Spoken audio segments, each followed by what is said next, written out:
বন্ধুরা, আজকের ভিডিওটা পুরোপুরি দেখতে আচ্ছা বলুন তো কে কে রাজি? তারাই শুধু শিখতে পারবেন কিভাবে করা যায় ভেন্ডি ভাজি। তো প্রথমে আমি ভেন্ডিগুলো ধুয়ে নেব পরিষ্কার পানিতে, তারপর সুন্দরভাবে একটি পাত্রে তুলে নেব, তারপরে কুচি কুচি করে কাটবো।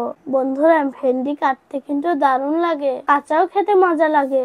যারা যারা কাঁচা খেয়েছেন অবশ্যই জানাবেন। আমি কিন্তু ভেন্ডি কাঁচাও খাই, আপনাদের কোনো একদিন দেখাবো। তো বন্ধুরা, সব ভেন্ডি গুলো কুচি কুচি করে কেটে নিচ্ছি। তো ইতিমধ্যে আমার ভেন্ডি কাটাও হয়ে গেল। তো এবার আমি কড়াইতে তেল দিয়ে দেব, তাও আবার পরিমাণ মতো। তো বন্ধুরা, ভেজে নেওয়ার পরে দিয়ে দেব কেটে রাখা ভেন্ডি, যাকে আমাদের ভাষায় বলে ঢেঁড়স।